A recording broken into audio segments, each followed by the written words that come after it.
Daniel predice el fin del mundo.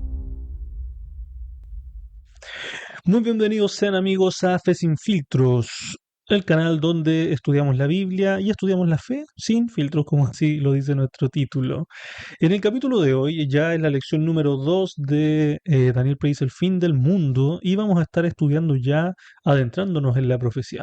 Así que démosle a la intro al tiro. Recuerden suscribirse, antes de darle a la intro, recuerden suscribirse, darle like y compartir el video si les interesan estos temas bíblicos, porque vamos a estar hablando de otras cosas. Yo voy a estar haciendo encuestas en Instagram, de hecho ya hice algunas, ya tengo anotadito lo que vamos a estar viendo, lo que vamos a estar grabando posteriormente. Van a venir videos cortitos de 10 minutos tocando un tema en específico con mi voz narrando solamente.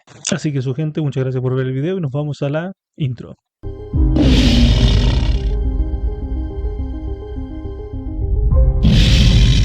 Lección 2. Dios revela el curso de la historia. El texto base que vamos a utilizar para este estudio es el siguiente. Daniel capítulo 2, del versículo del 20 al 21. Sea bendito el nombre de Dios. Él muda los tiempos y las edades, quita reyes y pone reyes. Bueno, estamos en un periodo histórico. ¿En qué contexto histórico estamos? Estamos en el contexto histórico del reinado de Nabucodonosor II desde el 603, entre el 603 y el 602 antes de Cristo. La situación, Daniel, recuerden que en el capítulo 1 es exiliado a Babilonia y ya demuestra fidelidad en el capítulo 1, pero ahora han pasado un par de años, él estaba más grande y el rey aquí tiene un sueño en el capítulo y Daniel lo va a interpretar, pero esto tiene que ver con el futuro. El marco político es que Babilonia está en su apogeo imperial. Ellos son en lo máximo de lo máximo en ese entonces, eran la potencia mundial. El capítulo 2 introduce la primera gran profecía panorámica y se convierte en la columna vertebral donde toda escatología bíblica posterior, o sea, es una de las profecías más importantes. Hoy día vamos a ver por qué. Bueno, el propósito del capítulo es mostrar que la historia humana no avanza al azar. Dios revela el futuro de los reinos, pero solo interpreta la historia a su pueblo fiel y el reino de Dios reemplazará definitivamente los reinos humanos. Esto lo vamos a ver más adelante, porque la segunda venida no es una profecía que se viene solamente hablándole a Jesús, sino que se menciona anteriormente. Entonces, la estructura del capítulo empieza con una crisis del rey, desde el versículo 1 al 13. Él tiene un sueño perturbador, los sabios incapaces de revelar e interpretar, y él manda matar a los sabios. Entre ellos está Daniel, obviamente. El poder humano aquí se demuestra con Nabucodonosor. Vamos a leer los versículos para que nos pongamos en contexto.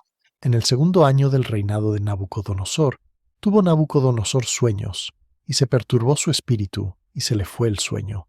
Hizo llamar el rey a magos, astrólogos, encantadores y caldeos, para que le explicasen sus sueños. Vinieron, pues, y se presentaron delante del rey, y el rey les dijo: He tenido un sueño, y mi espíritu se ha turbado por saber el sueño. Entonces hablaron los caldeos al rey en lengua aramea: Rey, para siempre vive. Di el sueño a tus siervos, y te mostraremos la interpretación. Respondió el rey y dijo a los caldeos: El asunto lo olvidé. Si no me mostráis el sueño y su interpretación, seréis hechos pedazos, y vuestras casas serán convertidas en muladares. Y si me mostraréis el sueño y su interpretación, recibiréis de mí dones y favores y gran honra. Decidme, pues, el sueño y su interpretación. Respondieron por segunda vez, y dijeron: Diga el rey el sueño a sus siervos, y le mostraremos la interpretación. El rey respondió y dijo: Yo conozco ciertamente que vosotros ponéis dilaciones, porque veis que el asunto se me ha ido. Si no me mostráis el sueño, una sola sentencia hay para vosotros. Ciertamente preparáis respuesta mentirosa y perversa que decir delante de mí, entre tanto que pasa el tiempo. Decidme, pues, el sueño, para que yo sepa que me podéis dar su interpretación. Los caldeos respondieron delante del rey y dijeron: No hay hombre sobre la tierra que pueda declarar el asunto del rey. Además de esto, ningún rey, príncipe ni señor, preguntó cosa semejante a ningún mago ni astrólogo ni caldeo, porque el asunto que el rey demanda es difícil, y no hay quien lo pueda declarar al rey, salvo los dioses cuya morada no es con la carne. Por esto el rey con ira y con gran enojo mandó que matasen a todos los sabios de Babilonia, y se publicó el edicto de que los sabios fueran llevados a la muerte, y buscaron a Daniel y a sus compañeros para matarlos. Entonces Daniel habló sabia y prudentemente a Arioc, capitán de la guardia del rey, que había salido para matar a los sabios de Babilonia. Ahí está este decreto de muerte y Daniel decide hacer algo importante. Desde el versículo 14 al 23 vemos lo que hace Daniel. Daniel actúa con sabiduría y tacto. Él hace una oración colectiva y Dios revela el misterio. Daniel intercede por los sabios y les perdonan la vida. Pero a cambio él tenía que revelar el sueño, entonces él hace una oración con Sadrach, Mesach y Abednego y ellos oran y Daniel recibe la respuesta a la visión. La revelación profética nace de una oración y no del intelecto de Daniel. Eso es un punto importante. Del versículo 24 al 30 nosotros vemos que Daniel no atribuye mérito propio. Daniel le da todo el mérito a Dios y Dios es presentado como el revelador final de la profecía. La profecía es bien interesante, la vamos a leer ahora del versículo 31 al 35. Tú, oh rey, veías, y he aquí una gran imagen. Esta imagen, que era muy grande, y cuya gloria era muy sublime, estaba en pie delante de ti, y su aspecto era terrible. La cabeza de esta imagen era de oro fino, su pecho y sus brazos, de plata, su vientre y sus muslos, de bronce, sus piernas, de hierro, sus pies en parte de hierro y en parte de barro cocido. Estabas mirando hasta que una piedra fue cortada, no con mano, e hirió a la imagen en sus pies de hierro y de barro cocido, y los desmenuzó. Entonces fueron desmenuzados también el hierro, el barro cocido, el bronce, la plata y el oro, y fueron como tamo de las eras del verano, y se los llevó el viento sin que de ellos quedara rastro alguno. Mas la piedra que hirió a la imagen fue hecha un gran monte que llenó toda la tierra. En los capítulos ya, en los versículos que vimos puntos importantes. Tenemos, de hecho aquí tengo una réplica de la estatua, tenemos la cabeza de oro, que aquí no se ve muy bien, pero bueno, tenemos la cabeza de oro, quizás los voy a poner ahí con planos 3D, qué sé yo, o les voy a mostrar una imagen en 3D. Tenemos la cabeza de oro, tenemos el pecho y los brazos de plata, tenemos el vientre y los muslos, que son en este caso de bronce, aquí está, con su faldón, y tenemos las piernas de hierro y los pies que son de hierro con barro, y luego viene una piedra no cortada por mano que destruye la estatua y la estatua queda ahí destruida. Entonces, la interpretación profética la da el mismo Daniel desde el versículo 36 al 45. Y es bien interesante porque, como les dije en el contexto histórico, nosotros estamos en el 600 antes de Cristo y todo lo que predice, lo predice pero a la perfección y al milímetro. Entonces, esta profecía es bien interesante porque, a diferencia de las profecías como Nostradamus, Baba Yanga u otros profetas, estos profetas bíblicos decían las cosas textuales y pasaban así textualmente. Entonces, el libro de Daniel es uno de los libros que te hace creer de que hay un Dios, de que hay una entidad superior que revela a sus profetas y a su pueblo cosas interesantes y nos revela el futuro. De hecho, es bien interesante porque más adelante en este mismo estudio, cuando lleguemos a los capítulos 11, 10, 11 y 12, vamos a darnos cuenta es que hay piezas del rompecabezas que nos revelan nuestro futuro próximo, que viene en un par de años, así que, o quizás meses, no lo sabemos. Entonces, hay que estar atentos a estudiar el libro de Daniel, porque ya se ha cumplido muchos capítulos del libro ya se han cumplido. Vamos a leerlo. Este es el sueño. También la interpretación de él diremos en presencia del rey. Tú, oh rey, eres rey de reyes, porque el Dios del cielo te ha dado reino, poder, fuerza y majestad, y donde quiera que habitan hijos de hombres, bestias del campo y aves del cielo, Él los ha entregado en tu mano, y te ha dado el dominio sobre todo. Tú eres aquella cabeza de oro, y después de ti se levantará otro reino inferior al tuyo, y luego un tercer reino de bronce, el cual dominará sobre toda la tierra. Y el cuarto reino será fuerte como hierro, y como el hierro desmenuza y rompe todas las cosas, desmenuzará y quebrantará todo. Y lo que viste de los pies y los dedos, en parte de barro cocido de alfarero y en parte de hierro, será un reino dividido. Mas habrá en él algo de la fuerza del hierro, así como viste hierro mezclado con barro cocido. Y por ser los dedos de los pies en parte de hierro y en parte de barro cocido, el reino será en parte fuerte y en parte frágil. Así como viste el hierro mezclado con barro, se mezclarán por medio de alianzas humanas, pero no se unirán el uno con el otro, como el hierro no se mezcla con el barro. Y en los días de estos reyes el Dios del cielo levantará un reino que no será jamás destruido, ni será el reino dejado a otro pueblo. Desmenuzará y consumirá a todos estos reinos, pero él permanecerá para siempre, de la manera que viste que del monte fue cortada una piedra, no con mano, la cual desmenuzó el hierro, el bronce, el barro, la plata y el oro. El gran Dios ha mostrado al rey lo que ha de acontecer en lo porvenir, y el sueño es verdadero, y fiel su interpretación. Bueno, ahí vimos que la parte de oro era Babilonia y representa la gloria que estaba en ese tiempo y se caracterizaba también por su centralización. Ahora, los pechos de plata, que eran Medo-Persia, que son un reino inferior, pero es dual. Entonces, al unirse ellos, pudieron derrocar a Babilonia en una noche. De hecho, eso lo vamos a leer más adelante con Belsasar. En bronce, que luego venía la estatua, que es Grecia, que es una expansión rápida militar con Alejandro el Grande o Alejandro Magno. Luego viene Roma con su poder, que es una fuerza militar tremenda, el Imperio Romano. Luego el hierro con barro es en la Europa dividida, que es, ahí su característica es que tiene una fragilidad y una división. Es interesante porque más adelante en el capítulo 7 esta visión se amplía y nosotros entendemos por qué se divide bueno, Roma, por qué Roma y Europa se divide en 10 reinos. Y ahí lo vamos a entender todo con el cuerno pequeño y todo el tema, y vamos a ver cómo el papado se mete en la profecía y cómo todos estos reinos se meten en la profecía antes de haber existido incluso el cristianismo. Es bien interesante, Cristo ni siquiera había nacido y Daniel predice de que va a haber un papado. Pero eso lo vamos a ver más adelante, como les dije. ¿Ok? Por ahora quedémonos aquí. Y luego de eso, de la división de los 10 reinos, viene una piedra no cortada por mano que rompe la estatua y la estatua se destruye y eso representa el reino de Dios, la segunda venida de Cristo. Y obviamente la característica es que este reino es eterno a diferencia de los demás.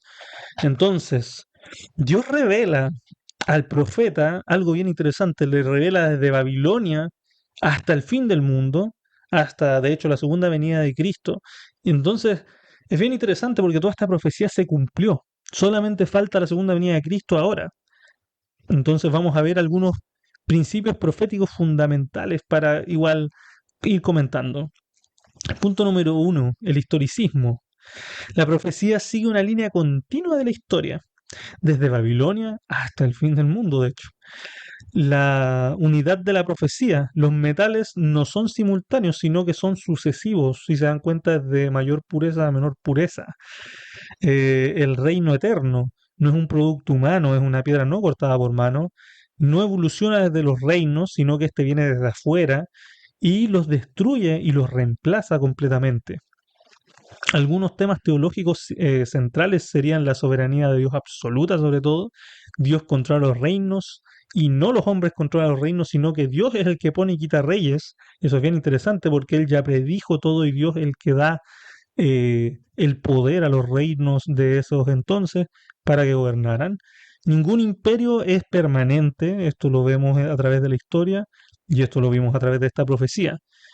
También vemos el poder, la limitación del poder humano. Esto lo vamos a igual ver más adelante. Los humanos son frágiles.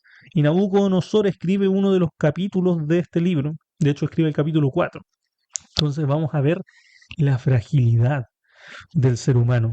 Y entonces todos los reinos igual al final son frágiles y no perduran para siempre. El progreso humano no garantiza estabilidad eterna. Simplemente garantiza progreso y estabilidad no permanente, ¿cómo decirlo? Estabilidad efímera, esa era la palabra. Ahora, una esperanza escatológica, la historia no termina en crisis, sino que la historia termina con algo esperanzador, con la segunda venida de Cristo, y termina en el reino al final, esto. Entonces, es bien esperanzadora esta profecía. Eh, no muchos la leen porque no muchos entienden el libro de Daniel y no muchos entienden profecía tampoco, no entienden Apocalipsis, no entienden Daniel. Entonces, por eso es importante que vayamos revisando a poquito todo esto. Daniel capítulo 2 Es bien interesante porque se complementa con Daniel capítulo 7, que aparecen las bestias, y con Daniel capítulo 8, que aparecen animales. Tienen una relación profética. Los reinos aparecen en los tres capítulos, Daniel capítulo 2, 7 y 8. La piedra, el Hijo del Hombre y el santuario aparecen en el capítulo 2, el 7 y el 8. Y ahí se van a dar cuenta que todo esto calza, todo es lo mismo. La piedra es lo mismo que va a aparecer después del Hijo del Hombre, que si se dan cuenta Jesús se hacía llamar a sí mismo el Hijo del Hombre por la referencia de Daniel en el capítulo 7, y el santuario, que es un asunto muy importante en la profecía y en nuestras creencias bíblicas. Nosotros, los cristianos, en realidad deberíamos tener esta creencia del santuario y entenderlo, estudiar el santuario. El santuario es el proceso de salvación del hombre. Ahí te explica cómo es el plan de salvación y te das cuenta que es un plan cósmico y esto es un conflicto cósmico. Entonces, al ser un plan cósmico, ser un plan extraterrestre literalmente, tiene un orden y tiene todo un sistema y todo un esquema. Entonces quizás más adelante igual vamos a hacer unos estudios del santuario, pero por ahora entiendan que es el plan de salvación. Simplemente te explican cómo tú salvarte y de hecho se los voy a explicar ahora brevemente.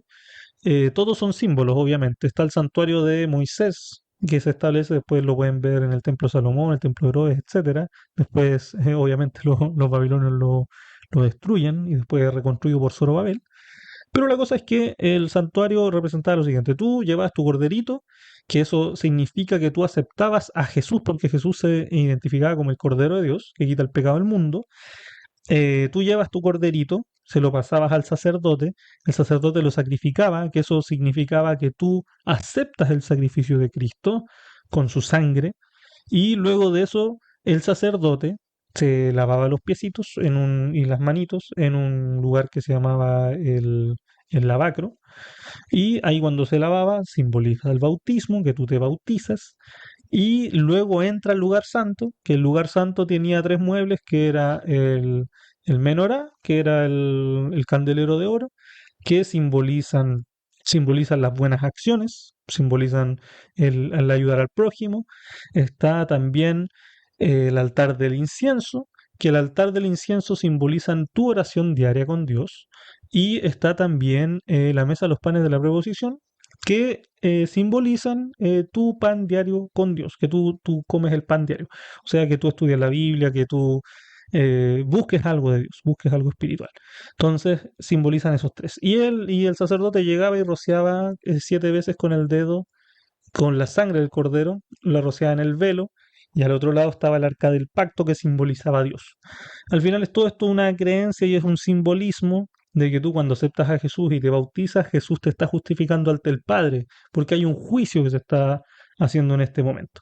¿Cómo lo demostramos? Lo vamos a demostrar más adelante en esta misma serie de capítulos de Daniel Predice el fin del mundo, porque ahí tiene que hablar del santuario y ahí se hablan de muchas cosas más. De hecho, ahí se van a dar cuenta que hubo una equivocación en la primera vez que se interpreta este texto. Se pensaba que Jesús iba a volver en 1800, pero no era así.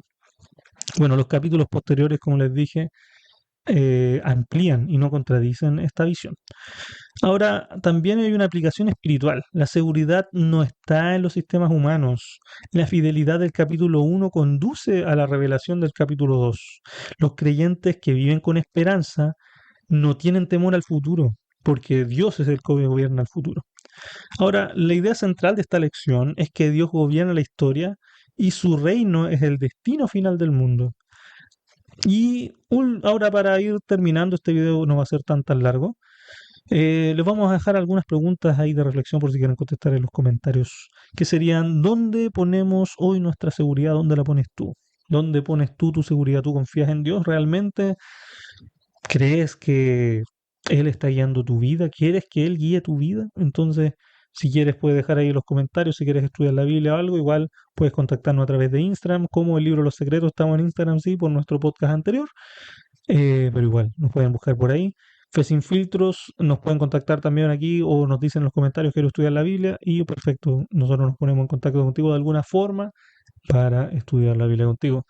Em, Siguiente pregunta. ¿Qué revela la fragilidad de los pies de la estatua sobre el mundo actual? ¿Qué piensan ustedes que revela? Eh, Estos pies que son de barro y que son de hierro, al final el barro con el hierro no se mezclan bien. Obviamente tiene una base muy frágil. Entonces este mundo ya está en un colapso constante. Estamos en inminentes guerras, están pasando cosas, el mismo tema de Estados Unidos con Venezuela, etcétera. ¿Cómo cambiar nuestra vida? Saber que Dios conoce ya el final y que Él nos predijo desde hace muchos años, más de 2600 años, nos predijo el futuro y el fin del mundo. ¿Cómo te hace sentir esto? ¿Estás viviendo como un ciudadano del reino verdadero o todavía te cuesta? Vamos a hablar también en este canal del pecado, que es el pecado, todas estas cosas, cómo afrontar una vida, cómo ser mejores en nuestra vida, cómo ir mejorando, pero todo esto tiene que ser tomado en la mano de Dios. Así que muchas gracias por ver este capítulo. Vamos a dejar de nuevo una frase clave para el final en los comentarios, que la frase va a ser, dejémoslo en piedra no cortada por mano. Esa va a ser la frase, piedra no cortada por mano. Así que gracias por estar aquí, por ver hasta el final. Recuerden suscribirse en este canal.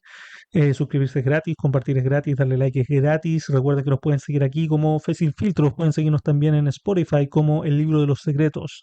O nos pueden seguir también en Instagram como El Libro de los Secretos. ¿Quieren comprar una de esas estatuillas? Consigan el Instagram de Tiny Light, tiny-light, TINY-licht como pequeña luz. Ahí nos pueden encontrar también para poder comprar algunas de esas hermosas estatuillas. Ahí vendemos muchas cosas, estudios bíblicos, etcétera. Eso es la empresa que estaba haciendo, por si acaso, es lo que estuve trabajando todo este tiempo que desaparecí y que también me descubrieron algunas cosillas, algunas enfermedades. Pero bueno, gente, muchas gracias por estar aquí con nosotros una vez más y nos vemos en el próximo capítulo de Fe Sin Filtros. Bye bye.